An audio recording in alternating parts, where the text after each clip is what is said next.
ಈಗಾಗಲೇ ನಮ್ಮ ನಾಯಕರಾದಂಥ ಕೇಂದ್ರದ ಸಚಿವರು ಮಾನ್ಯ ಕುಮಾರಣ್ಣವರ ಸಮ್ಮುಖದಲ್ಲಿ ಮೊದಲನೇ ಸಭೆ ಈಗಾಗಲೇ ಮುಕ್ತಾಯ ಮಾಡಿದ್ದೇವೆ.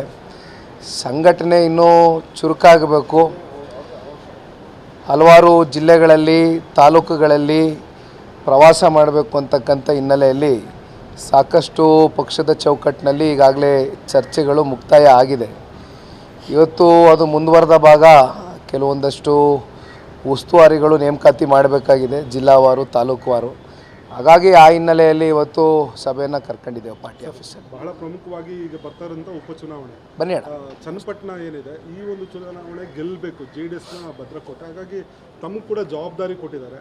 ತಾವು ಏನು ಪ್ಲಾನ್ಗಳನ್ನು ಮಾಡ್ಕೊಂಡಿದ್ದೀರಿ ಸರ್ ಈ ಒಂದು ಕ್ಷೇತ್ರಕ್ಕೆ? ಸನ್ಮಾನ್ಯ ಕುಮಾರಣ್ಣ ಅವರ ಸ್ವಕ್ಷೇತ್ರ, ಕಳೆದ 2 ಬಾರಿನೂ ಕೂಡ ಶಾಸಕರಾಗಿ ಕ್ಷೇತ್ರದ ಜನತೆ ಆಶೀರ್ವಾದ ಮಾಡಿದ್ದಾರೆ, ಆಯ್ಕೆ ಮಾಡಿದ್ದಾರೆ. ಹಾಗಾಗಿ ಪಕ್ಷದ ಕಾರ್ಯಕರ್ತರ ಧ್ವನಿಯಾಗಿ ಕೆಲಸ ಮಾಡ್ತಕ್ಕಂಥದ್ದು ಒಬ್ಬ ಕಾರ್ಯಕರ್ತನಾಗಿ ನನ್ನ ಜವಾಬ್ದಾರಿ. ಹಾಗಾಗಿ ಅತಿ ಶೀಘ್ರದಲ್ಲೇ ಬಹುಶಃ ನಮ್ಮೆಲ್ಲರ ನಿರೀಕ್ಷೆಯಂತೆ ಸಂಡೂರು, ಶಿಗ್ಗಾವಿ ಮತ್ತು ಚನ್ನಪಟ್ಟಣದಲ್ಲಿ ನಡಿಬೇಕಾಗಿರ್ತಕ್ಕಂಥ ಉಪಚುನಾವಣೆ ದಿನಾಂಕ ಬಹುಶಃ ಅತಿ ಸಮೀಪದಲ್ಲೇ ಪ್ರಕಟ ಆಗುತ್ತೆ ಅಂತಕ್ಕಂಥದ್ದು ನಾವು ಕೂಡ ಸುದ್ದಿಯನ್ನು ಕೇಳ್ತಾ ಇದ್ದೇವೆ.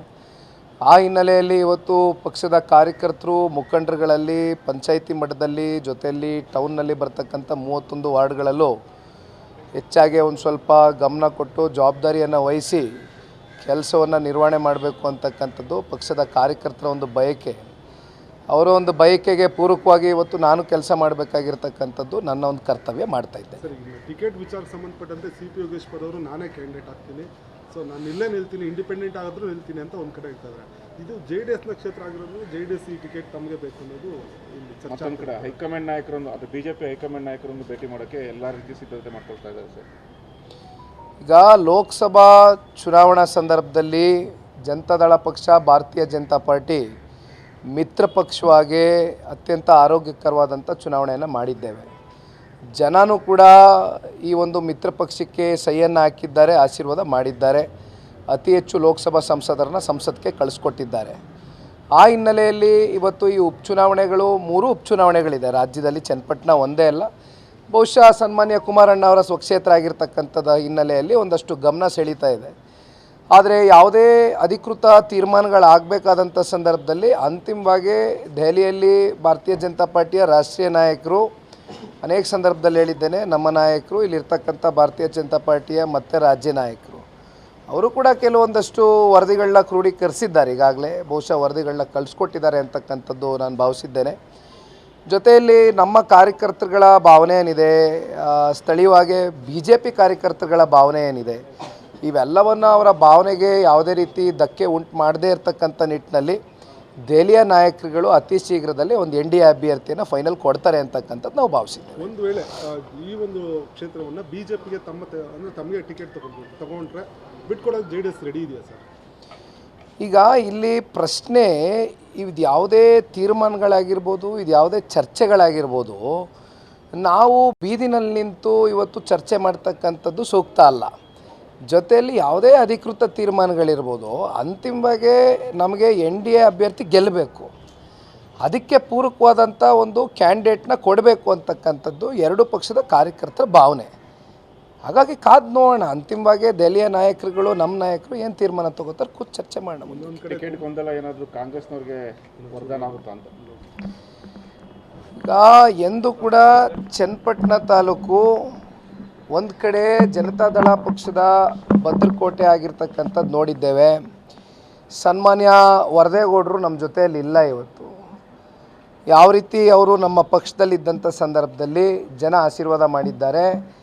ಜೊತೆಯಲ್ಲಿ ಒಬ್ಬ ಭಾಳ ಸರಳವಾದಂಥ ವ್ಯಕ್ತಿತ್ವ, ಆರ್ಥಿಕವಾಗಿ ಅವರೇನು ಸದೃಢವಾಗಿ ಇರಲಿಲ್ಲ, ಭಾಳ ನಿಷ್ಠಾವಂತ ಕಾರ್ಯಕರ್ತರು ಸಿಮ್ಲಿಂ ನಾಗರಾಜಣ್ಣ ಅವರು ನಮ್ಮ ಅಗಲು ಹೋಗಿದ್ದಾರೆ. ಇವ್ರು ನಮ್ಮ ಜೊತೆಯಲ್ಲಿ ಇಲ್ಲ. ಇವತ್ತು ಒಬ್ಬ ಸಾಮಾನ್ಯರಲ್ಲಿ ಸಾಮಾನ್ಯ ಕಾರ್ಯಕರ್ತ ನಿಂತಾಗಲೂ ಕೂಡ ಇವತ್ತು ಜನತಾದಳ ಪಕ್ಷಕ್ಕೆ 55,000 ರಿಂದ 60,000 ಮತಗಳು ಕ್ರೋಢೀಕರಿಸಿದೆ.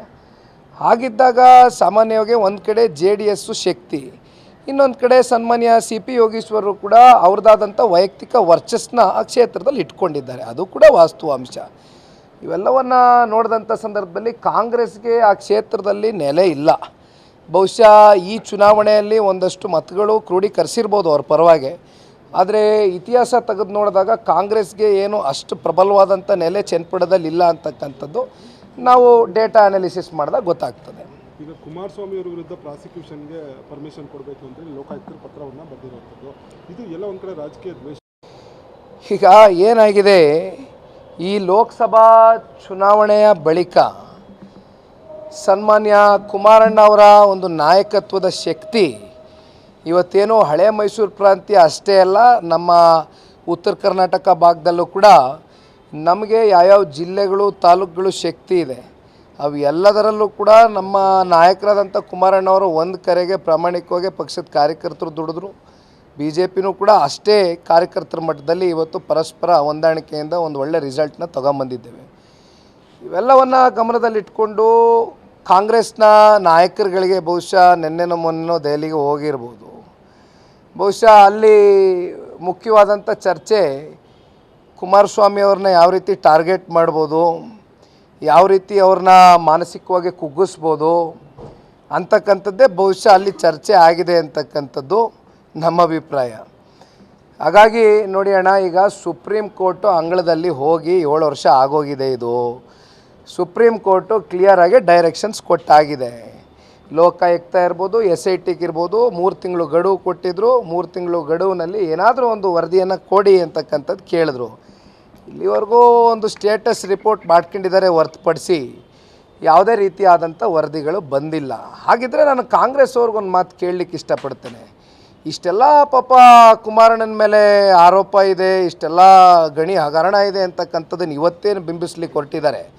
ಹಾಗಾದರೆ 2018ರಲ್ಲಿ ಚುನಾವಣಾ ಫಲಿತಾಂಶ ಬಳಿಕ ಯಾತಕ್ಕೋಸ್ಕರ ಕುಮಾರಣ್ಣ ಮನೆ ಬಾಗಿಲಿಗೆ ಬಂದು ಕುಮಾರಣ್ಣವ್ರನ್ನೇ ಮುಖ್ಯಮಂತ್ರಿ ಮಾಡಲಿಕ್ಕೆ ಕಾಂಗ್ರೆಸ್ನವ್ರು ಯಾಕೆ ಪಾಪ ಸಹಿ ಹಾಕಿದರು? ಅವತ್ತು ಅವ್ರಿಗೆ ಪರಿಜ್ಞಾನ ಇರಲಿಲ್ವೇ? ಅವತ್ತು ಇವೆಲ್ಲವೂ ಕೂಡ ಯಾವುದು ತಲೆಯಲ್ಲಿ ಇರಲಿಲ್ವೇ?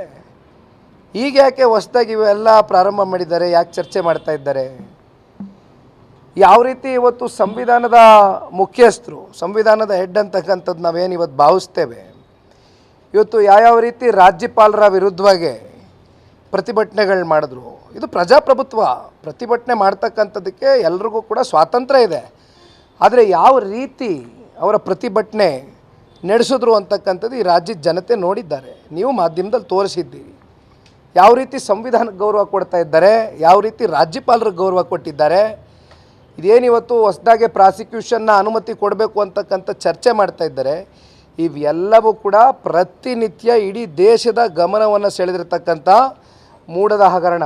ಪ್ರತಿನಿತ್ಯ ಹೊಸ ಹೊಸ ವಿಷಯಗಳು ಬಿಡುಗಡೆ ಆಗ್ತಾ ಇದೆ. ನೋಡಿದ್ರಿ ನೀವೇನೇ ಏನೇನಾಗಿದೆ ಅಂತ, 2-3 ದಿನದಲ್ಲಿ ಏನೇನು ಡೆವಲಪ್ಮೆಂಟ್ಸ್ ಆಗಿದೆ ನೋಡಿದ್ರಿ. ಪ್ರತಿನಿತ್ಯ ಮೂಡದ ಬಗ್ಗೆ ಏನಾದರೂ ಒಂದು ಹೊರಗಡೆ ಬರ್ತಾನೆ ಇದೆ. ಏನು ಸರ್, CM ಭಯನ ಸರ್ ಕುಮಾರಸ್ವಾಮಿ ಅವ್ರು ಕಂಡ್ರೆ, ಹಂಗಾಗಿ ಅವ್ರನ್ನ ಕೇಂದ್ರದಿಂದ ಕೂಡ ಸಚಿವ ಸ್ಥಾನದಿಂದ ಇಳಿಸಿದ್ರೆ ಒಳ್ಳೆ ಕಾರಣಕ್ಕೆ ಈ ರೀತಿ ಏನಾದರೂ ಪ್ಲ್ಯಾನ್ ಮಾಡ್ತಿದ್ದಾರೆ ಅಂತ. ನೋಡಿ, ಯಾವೂ ಕೂಡ ಸನ್ಮಾನ್ಯ ಕುಮಾರಣ್ಣ ಅವ್ರನ್ನ ಕೇಂದ್ರದ ಸಚಿವರಾಗಿ ಇಳಿಸಲಿಕ್ಕೆ ಸಾಧ್ಯ ಇಲ್ಲ.